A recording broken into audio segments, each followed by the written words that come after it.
आज का क्या विषय है? आराम, रेस्ट।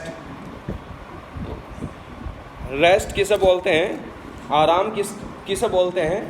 जब आदमी फुल्ली रिलैक्स होता, बिल्कुल निश्चिंत होता, मन में बिल्कुल शांति होती है, उस आराम बोलते हैं। चलो अभी देखें कितने लोग सो रहे, कितने जाग रहे। जैसे मैं करता हूँ ऐसे करो, अपने हाथ ऐसे करो, अपनी उंगली भी ऐसे चौड़ी कर लो और करके ऐसे ऐसे करो। देखो कितने जन कर देंगे। कर दिया। अब आप देखो कौन सा अंगूठा ऊपर है कौन सा नीचे, जल्दी देखो, याद रखना। देख लिया कौन सा, जौन सा ऊपर है अभी अंगूठा, अभी वो अंगूठा आपका नीचे होना चाहिए। करो अब दोबारा, अब ये अंगूठा नीचे होना चाहिए। नीचे हुआ और अभी ऊपर ही तो नीचे होना चाहिए ना। चलो अभी देखो, जौन से जैसे ये है, ये जौन सी उंगली ऊपर है वे नीचे होनी चाहिए, ऐसे होनी चाहिए। आगे बात समझ। देखो अभी तो हमने ऐसा करा था, ऐसे करो। चलो 2 बार ऐसे करो। आराम है ना, बिल्कुल आराम से कर दोगे, ऐसे आराम से हो रहा है ना। अभी ये सब अभी थोड़ा सा बदल दो, ऐसे करो। अभी बताओ आराम लग रहा है क्या आपको? सच बताओ, अभी देखो आराम लग रहा है क्या? नहीं लग रहा। अब बोल रहा हूँ ना, अभी आपको परेशानी महसूस हो रही है, अजीब सा लग रहा है। क्यों नहीं हुआ यार, वो पहले ठीक था। मेरे कहने का तात्पर्य ये है कि आप जिस आराम को आराम कह रहे हैं वो असल में आराम नहीं है। जो हम अपने आप को कंफर्ट जोन में रखते हैं वो आराम नहीं है। अभी कोरोना के अंदर 180 दिन हो गए, लोग अपने घरों के अंदर आराम कर रहे हैं। लेकिन क्या यही आराम हो? आज अब हम जो प्रभु के वचन से पढ़ रहे हैं, यहाँ दुल्हन बोल रही कि मैं, देखो दुल्हन क्या बोल रही, श्रेष्ठ गीत 2 अध्याय 3 वचन, जैसे सेब का वृक्ष जंगल के वृक्षों के बीच में, वैसे ही मेरा प्रेमी जवानों के बीच में है। मैं उसकी छाया में हर्षित होकर बैठ गई और उसका फल मुझे खाने में मीठा लगा। अब नोट कीजिए क्या बोल रही मंडली, दुल्हन क्या बोल रही कि जैसे जंगल के पेड़ हैं उनके बीच में सेब का पेड़ एक हीरो होता है, ऐसे ही संसार के अंदर जितने भी पुरुष हैं उनमें सबसे उत्तम मेरा मसीहा, वो सेब का पेड़ होता है। उपमा दी है सेब के पेड़ से, और वो कह रही कि मैं उस पेड़ की छाया में हर्षित होकर बैठ गई। अब यहाँ इसके हर्षित होकर बैठने से क्या तात्पर्य है? अभी आप समझ लो कि ये उस पेड़ की छाया में बैठी हुई है। अब ये बात समझने के लिए आपको कल्पना करनी पड़ेगी, बहुत भयंकर धूप है, बहुत कड़ी धूप है, कहीं भी छाया नहीं है। और जब आप चलो जा रहे तो आपको बड़ी बड़ी गहरी छाया का पेड़ मिल जाए और आप वहाँ बैठ जाओ, रिलैक्स करो। मेरा जो भाव हो वो समझने की कोशिश कीजिए कि मंडली को आराम कहाँ है? यीशु मसीह के पास। बोलो, मंडली को आराम कहाँ है? यीशु मसीह के पास। आज अलग अलग तरीके से मीटिंगें हो रही हैं, मैं उनका आलोचना नहीं करता ना खंडन करता, मजबूरी है, करनी पड़ेगी। लेकिन मसीहा के पास जो आराम है वो और कहीं नहीं।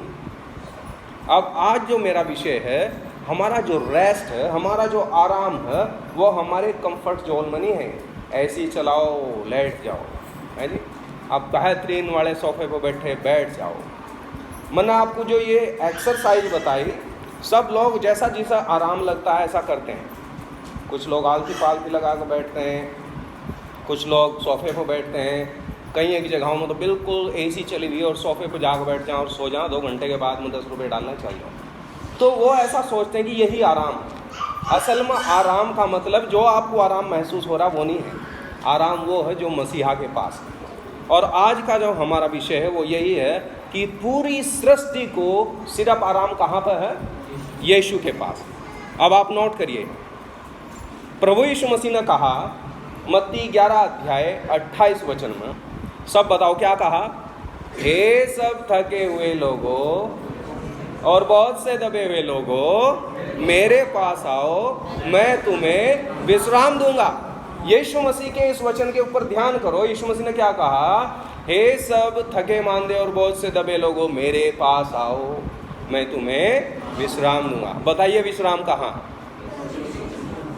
ये है हर व्यक्ति के लिए आराम। अब वहीं दूसरी आयत में लिख रखा, और मुझसे सीखो क्योंकि मैं नम्र और मन में दीन हूं, मेरा जुआ अपने ऊपर ले लो और तुम अपने मन में विश्राम पाओगे। ये विश्राम नंबर 2 है। पहला विश्राम की बात करता प्रभु यीशु मसीह की, हे सब थके मांदे बोझ से दबे लोगों मेरे पास आओ, मैं तुम्हें आराम दूंगा। तो आराम कहाँ है बताइए? पूरी दुनिया का आराम सिर्फ यीशु के पास है। अभी हमने पढ़ा, मंडली क्या कह रही? मंडली कह रही, मैं उस पेड़ की छाया के नीचे बैठ गई, हर्षित होकर बैठ गई और उसका फल मुझे खाने में मीठा लगा। मंडली का आराम कहाँ है? वो सिर्फ मसीहा के पास है, किसी पास्टर के पास नहीं है, किसी लीडर के पास नहीं है। अभी दिल्ली में, बम्बई में, चंडीगढ़ में, अमेरिका में नहीं है। वो सिर्फ किसके पास है बताइए? यीशु के पास।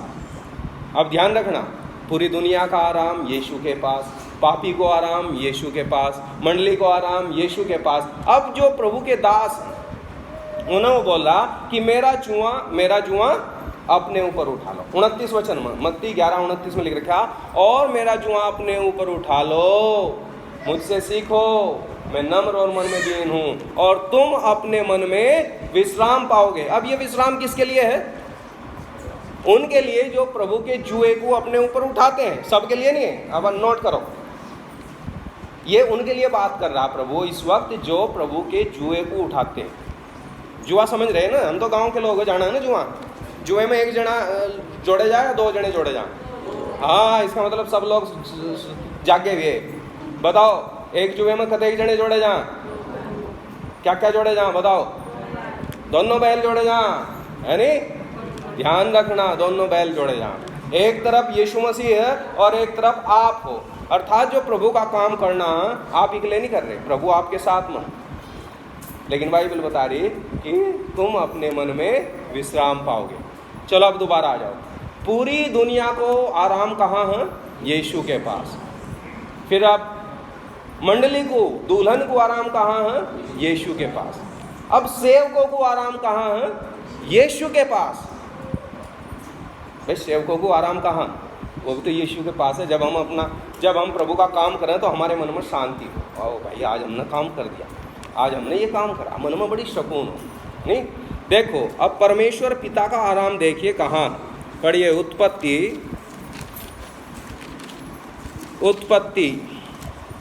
2 अध्याय, उत्पत्ति उसका 2 अध्याय और 1, 2, 3 वचन में पढ़ूंगा, सब ध्यान से सुनेंगे। यों आकाश और पृथ्वी और उसकी सारी सेना का बनाना समाप्त हो गया और परमेश्वर ने अपना काम जिसे वह करता था 7वें दिन समाप्त किया और अपने अपने किए हुए सारे कामों से 7वें दिन विश्राम किया। और परमेश्वर ने 7वें दिन को आशीष दी और पवित्र ठहराया और उसने सृष्टि की रचना के सारे कामों से विश्राम लिया। क्या परमेश्वर भी थकता है? क्या परमेश्वर भी थकता है? उसे आराम चाहिए। और बाइबल में लिख रखा 7वें दिन उसने आराम करा। तो सवाल ये है, क्या परमेश्वर ने आराम ले लिया? क्या वो आराम के अंदर है? अगर आप इब्रानियों के अंदर पढ़ोगे तो उस आराम को और ज़्यादा प्रभु के वचन में बहुत क्लियर किया है। इब्रानियों उसका 4 अध्याय, हम इस आराम के बारे में देखेंगे, परमेश्वर को आराम कहाँ पर है। नहीं, इब्रानियों उसका 4 अध्याय, इब्रानियों उसका 4 अध्याय मैं पढ़ रहा हूँ, सब ध्यान से सुने। मिल गया जी? इब्रानियों 4 अध्याय और उसका 3 और 4 वचन पढ़ेंगे। परंतु हम जिन्होंने विश्वास किया उस विश्राम में प्रवेश करते हैं, जैसा उसने कहा है, मैंने अपने क्रोध में शपथ खाई, वे मेरे विश्राम में प्रवेश करने ना पाएंगे। और यद्यपि जगत की उत्पत्ति के समय से उसने काम पूरे हो चुके थे, क्योंकि 7वें दिन के विषय में उसने यूँ कहा है कि परमेश्वर ने 7वें दिन अपने सब कामों को निपटाकर विश्राम किया। तो ऐसा लिखा गया कि उसने विश्राम किया। अब आप इसे भूतकाल, वर्तमान काल और भविष्य काल में ले सकते हैं। असल में जो 7वां दिन है वो 7वां डिस्पेंसेशन बोलते हैं, एक 7वां युग है। वो 7वां युग जिसके अंदर अभी आप चल रहे हैं। देखो, प्रभु यीशु मसीह से पहले 4000 साल, और प्रभु यीशु मसीह को कितने साल हो गए? 2000 साल। तो कितने हो गए बराबर? 6000 साल। तो 6000 साल का मतलब 6 युग तो गए। अब ये जो 7वां डिस्पेंसेशन, 7वां दिन का आराम, और उस आराम में परमेश्वर ने कहा कि मैं मेरे विश्राम में प्रवेश ना करेंगे। कौन नहीं करने के? जिन्होंने परमेश्वर को क्रोध दिलाया। आगे बात समझना। अगर आप भजन 95 अध्याय में पढ़ोगे, 11 वचन में ऐसा लिखा गया, हम सब आयतों को नहीं पढ़ने के, परमेश्वर ने गुस्से में आकर इजराइलियों को कहा कि मैं मेरे विश्राम में प्रवेश नहीं करेंगे। तो कौन करेंगे उस विश्राम में प्रवेश? जिन्होंने विश्वास किया, अर्थात आप और मैं उस विश्राम में प्रवेश कर चुके हैं विश्वास। चलो, परमेश्वर को विश्राम कहाँ है? अगर आप सारी सृष्टि की रचना को पढ़ोगे तो बाइबल में यूहन्ना 1 अध्याय में लिखा गया, सारी वस्तुओं की सृष्टि उसी में हुई है। किसमें हुई है? यीशु मसीह। तो सारी सृष्टि की रचना यीशु मसीह के द्वारा, कुलसियों में लिख रखा, देखी हो अनदेखी सब वस्तुओं को उसी ने बनाया। अब आप देखो तो परमेश्वर को आराम कहाँ है? बताओ, बोलो। यीशु मसीह में। देखो, अभी आप समझ नहीं रहे होंगे। अभी आप सोचो कोई काम करना, और मैं यहाँ माइक पर खड़ा हुआ बोल रहा हूँ, और उधर समरसेबिल बंद करना, और मेरा दिमाग उसी समरसेबिल पर लगा रहेगा। मैं यहाँ बोल रहा हूँ लेकिन मेरा ध्यान वहीं रहेगा, कोई बंद कर दो उसे। और जब कोई आदमी उसे बंद कर देता तो मेरे मन में क्या होगा? हो गया। बिल्कुल ठीक उसी तरीके से परमेश्वर बेचैन था कि सारी सृष्टि के कार्य को कौन निभावेगा, विशेषकर उद्धार के काम को कौन करेगा, और उस बेचैनी को यीशु मसीह ने खुशी खुशी दूर कर दिया। और जब यीशु मसीह ने क्रूस के ऊपर वो काम पूरा किया तो क्या कहा? पूरा हुआ। परमेश्वर ने कहा अब मैं विश्राम। परमेश्वर को भी विश्राम किसके अंदर है? यीशु मसीह के अंदर। चलो जल्दी जल्दी जाएंगे। और किस चीज़ को विश्राम है यीशु मसीह में? पढ़िए आप यूहन्ना पहला अध्याय, यूहन्ना उसका पहला अध्याय, यूहन्ना उसका पहला अध्याय और उसकी सबसे आखिरी आयत। यूहन्ना पहला अध्याय 51 आयत। फिर उसने कहा, मैं तुमसे सच सच कहता हूँ कि तुम स्वर्ग को खुला हुआ और परमेश्वर के स्वर्गदूतों को मनुष्य के पुत्र के ऊपर उतरते और ऊपर जाते देखोगे। क्या समझ रहे आप इस बात से? जब यह नतनएल और फिलिप्पुस का किस्सा, जब परमेश्वर ने नतनएल से कहा कि तू इससे भी बड़े बड़े काम देखेगा, हाँ, नतनएल को उसने बता दिया ये इजराइली है। नतनएल को बता दिया मैं जानता हूँ जब तो अंजीर के पेड़ के नीचे था, तो अचंभा करने लगा। फिर प्रभु यीशु मसीह ने कहा कि तुम स्वर्गदूतों को मनुष्य के पुत्र अर्थात यीशु मसीह के ऊपर उतरते और ऊपर जाते देखो। इसका क्या मतलब है? स्वर्गदूतों को इस दुनिया के अंदर कहीं आराम नहीं है सिवाय यीशु मसीह के। बोलो यीशु मसीह की। स्वर्गदूत क्यों स्वर्ग छोड़ के नीचे आवेंगे भाई? वो क्यों यीशु मसीह के ऊपर आ जाएंगे? क्योंकि उन्हें आराम, उन्हें रेस्ट चाहिए। देखो अभी आप सोचो, अभी छोटा रूबेन है, वो मेरी उंगली पकड़ के चल रहा है, चल भाई पैदल चल, और थोड़ी देर में कहेगा मुझे गोद दिया, और उसमें उठा के गोद अपने कंधे पर बैठाऊँ, तो उसे आराम कहाँ मिल रहा है? अभी मेरे कंधे के ऊपर। स्वर्गदूत उन आराम नहीं है स्वर्ग के अंदर, और वे कहाँ आते हैं? यीशु मसीह के ऊपर। उन आराम कहाँ है? यीशु मसीह के ऊपर। चलो बताओ, सारी पापी जाति को, सारे संसार को कहाँ आराम है? इस पूरी मंडली को अर्थात दुल्हन को कहाँ आराम है? यीशु के। अभी संतों को जो प्रभु की सेवा करते हैं उन्हें कहाँ आराम है? यीशु के। अभी परमेश्वर जो 7वें दिन को उसने आराम किया, असल में वो 7वां दिन अभी तक नहीं आया। वो 7वें दिन का आराम यीशु मसीह में है। परमेश्वर को आराम कहाँ है? यीशु मसीह में। अब हम कहाँ आ गए? स्वर्गदूतों को आराम कहाँ है बताइए?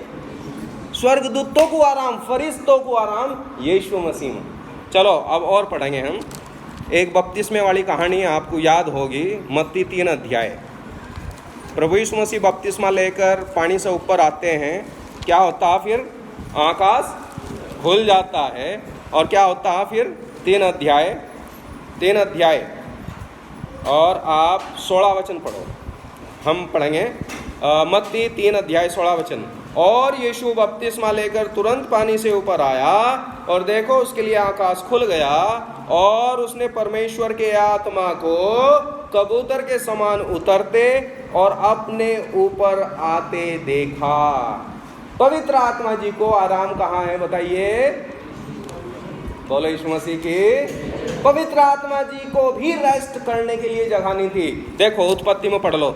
अब आप कहोगे कैसे उसे आराम नहीं था? पढ़ो उत्पत्ति पहला अध्याय सबसे शुरू में। उत्पत्ति उसका पहला अध्याय 2 वचन पढ़ेंगे हम, ध्यान से सुनना। 2 वचन। पृथ्वी बेडौल और सुनसान पड़ी थी और गहरे जल के ऊपर अंधियारा था तथा परमेश्वर का आत्मा जल के ऊपर मंडराता था। रेस्ट नहीं था, रेस्टलेस था। वो पवित्र आत्मा पानी के ऊपर मंडरा रहा। अरे आराम से क्यों नहीं बैठ रहे भाई? रेस्ट नहीं है। अब वो आत्मा जो मंडरा रहा, वो नए नियम के अंदर हम देखते हैं जब यीशु मसीह बपतिस्मा लेकर ऊपर आते हैं तो आकाश खुल जाता। वही आत्मा जो अभी मंडरा रहा था उत्पत्ति में और मत्ती में क्या हो गया? वही आत्मा रेस्ट कर रहा और वो आकर यीशु मसीह के ऊपर रेस्ट करता। पवित्र आत्मा जी को भी आराम किसके पास है? यीशु के पास, पवित्र आत्मा जी को। अच्छा अब देखो सृष्टि को आराम कहाँ? पढ़िए रोमियो उसका 8 अध्याय। रोमियो और उसका 8 अध्याय। रोमियो उसका 8 अध्याय 22 वचन हम पढ़ेंगे। रोमियो सब लोग निकाल लेंगे। रोमियो 8 अध्याय 22 वचन मैं पढ़ रहा हूँ, सब ध्यान से सुना। रोमियो और उसका 8 अध्याय 22 वचन। क्योंकि हम जानते हैं कि सारी सृष्टि अब तक मिलकर कराहती है और पीड़ाओं से पड़ी तड़पती है। अगर आप 8 अध्याय के 18 वचन से आगे पढ़ोगे तो यहाँ बाइबल में लिख रखा कि सृष्टि अपने छुटकारे का इंतजार कर रही है। तो सृष्टि को भी आराम कहाँ मिलेगा? यीशु मसीह में। जब यीशु मसीह दोबारा आएगा तो यह सारी सृष्टि जो तड़प रही, कराह रही, धरती भी रो रही, आकाश भी रो रहे, चांद सितारे भी रो रहे, पेड़ पौधे, सारी सृष्टि तड़प रही। कब मेरा छुटकारा होगा? कब मैं बचूंगी? कब बचूंगी? ये उस छुटकारे की बात जो रही जब यीशु मसीह दोबारा आएगा, प्रभु की स्तुति हो। तो सृष्टि को आराम कहाँ बताइए? हाँ। अब लोग जो स्वर्ग में चले गए उन्हें आराम कहाँ? पढ़ो मत्ती 17 अध्याय। अभी भाई जो मर रहे और या कैसे भी जा रहे ऊपर स्वर्ग में, तो उन्हें आराम कहाँ? मत्ती 17 अध्याय में हम पढ़ लेंगे। देखो मत्ती 17 अध्याय और उसका 2 वचन हम पढ़ेंगे, 2 और 3 वचन। मत्ती 17 2 और 3। और वहाँ उनके सामने उसका रूपांतर हुआ और उसका मुंह सूर्य के समान चमका और उसका वस्त्र ज्योति के समान उजला हो गया और मूसा और एलिया उसके साथ बातें करते हुए उन्हें दिखाई दिए। अब मूसा और एलिया तो स्वर्ग में थे, प्रभु यीशु मसीह धरती पर था। प्रभु यीशु मसीह तो पहाड़ के ऊपर प्रार्थना करने गए थे। तो बाइबल में लिख रखा कि अचानक उसका रूप बदल गया, सूर्य जैसा हो गया, कपड़े बिल्कुल वाइट हो गए। और उन्हें क्या दिखाई दे रहा? पतरस यूहन्ना याकूब को बताओ क्या दिखाई दे रहा? मूसा और एलिया। अरे मूसा और एलिया भाई, आप जाकर कभी पूछना स्वर्ग में, उनसे पूछना भाई ऐसी क्या बात थी जो तुमने स्वर्ग छोड़ के धरती पाए थे? तो पता क्या जवाब देंगे? मैं कहेंगे यार स्वर्ग में मजा ही नहीं आ रहा था। अरे सारा मजा तो यीशु के पास है भाई। हमारा सारा आनंद किसके पास है? हमारी सारी शांति, हमारी पीस वो यीशु के पास है। हमें जो आराम है वो आराम और कहीं है ही नहीं। वो आराम कहाँ है? देखो एक छोटा बच्चा, वो बिल्कुल छोटा, वो कहीं भी कोई भी उठा लो वो बेचारा बेचैन नहीं रखेगा। लेकिन उसकी माँ उसे गोदी उठा लेगी तो कैसा लगेगा? उसे ठुक देसी सो जाएगा। क्यों? उस आराम है उसके पास। उसे वो अपनी माँ की गंध को महसूस करता, उसके अंदर से एक खास एरोमा माँ के अंदर से निकलता और बच्चा उसे एकदम से सूंघ कर बता देगा मेरी माँ।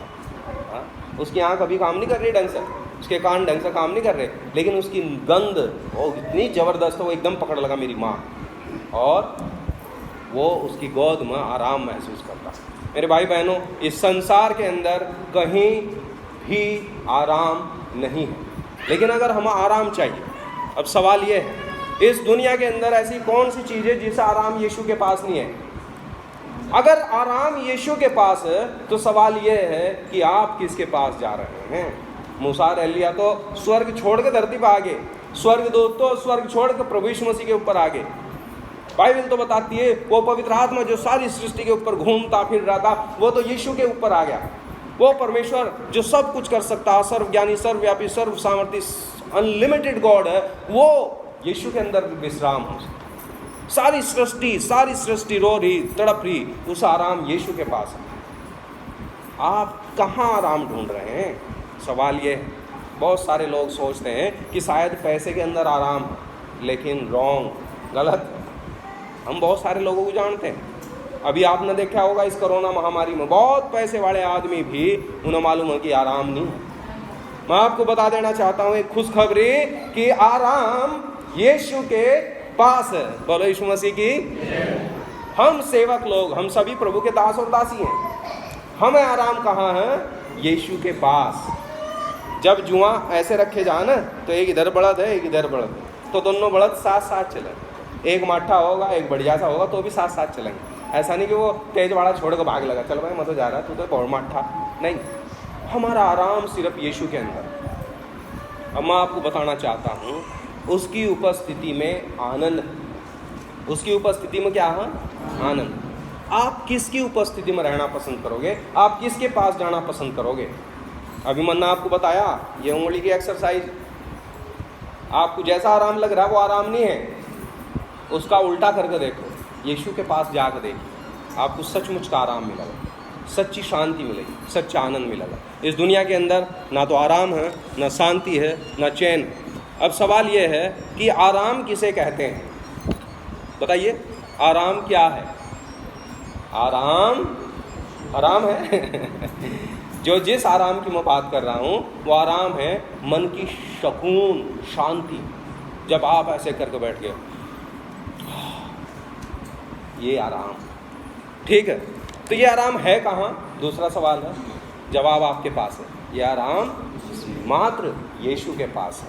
और जैसे दुल्हन कह रही कि मैं हर्षित होकर उसकी छाया के नीचे बैठ गई, ऐसे ही मैं आनंद के साथ अपने प्रभु के चरणों पर बैठना सीखूं, वही आराम। फिर तीसरा है, किन किन को आराम की ज़रूरत है? और सवाल का जवाब यह है कि सबको आराम चाहिए, सबको चाहिए, सबको चाहिए। ये सृष्टि को भी चाहिए, सेवक को भी चाहिए, मंडली को भी चाहिए, मुझे भी चाहिए। हम कई बार थक जाते हैं, हम कई बार काम करते करते परेशान हो जाते हैं। अभी तो लोग परेशान हो गए आराम करते करते, है नहीं? ये फिजिकल आराम करते करते लोग परेशान हो गए। उन्होंने कह रहे भैया लॉकडाउन ख़त्म करो, हम तो अपना नॉर्मल ज़िंदगी जीना चाहते हैं। आराम नहीं है। अब ये आराम कौन दे सकता? और यीशु मसीह ने कहा, ये सब थके मांदे और बहुत से दबे लोगों, मेरे पास आओ, मैं तुम्हें विश्राम दूंगा। विश्राम वो दे सकता है जिसके पास हो, आराम वो दे सकता है जिसके पास हो, शांति वो दे सकता है जिसके पास हो, आनंद वो दे सकता है जिसके पास हो। अगर आप सोच रहे कि भाई मिट्टी के तेल बांटने वाला दूध बांट देगा, नहीं, मिट्टी के तेल वाले के पास तो केरोसिन नहीं मिलेगा भाई, और कुछ नहीं मिलने का। दूध वाले का ही मिलेगा दूध, नहीं, सोने वाले का ही मिलेगा सोना। अब आपको सवाल का उत्तर मिल गया होगा कि आराम इस संसार में कहीं नहीं। बहुत सारे लोग नींबू लटकाने में आराम समझते हैं, पत्ते लटकाने में आराम समझते हैं, मिर्च लटकाने में आराम समझते हैं, जूता लटकाने में आराम समझते हैं, चोटी लटकाने में आराम लगा। घर मकान लिया, मकान बनाया, एक जरा सी कोठड़ी, उसके ऊपर हम मोटा रखे हैं अंडा। अरे यार अमेरिका में चले जाओ आप, आपको पता लगा न्यूयॉर्क में जाकर देखो, कहीं कोई हंडी और पांडी नहीं है जी। पता नहीं क्या क्या टंगाते हैं, उसमें आराम नहीं है। मेरे भाई बहनों, अगर अब तक भी आप इन रीति रिवाज और अंधविश्वास में फंसे हुए, इसका मतलब आप सच्चे आनंद में नहीं हैं। आनंद यीशु के पास है। आनंद बाइबल को तकिए के नीचे रखने से नहीं मिलने का, आनंद मात्र यीशु के पास। और यीशु कौन है? आदि में वचन था, वचन परमेश्वर के साथ था, वचन परमेश्वर था। फिर अगली आयतों में क्या लिख रखा, वही वचन देहधारी हुआ और हमारे बीच में डेरा किया, और हमने उसकी ऐसी महिमा देखी जैसे पिता के इकलौते की महिमा। कौन है वो वचन? यीशु मसीह। उसके पास आ रहा। आइए हम प्रार्थना करेंगे और अपने सरों को झुकाएंगे।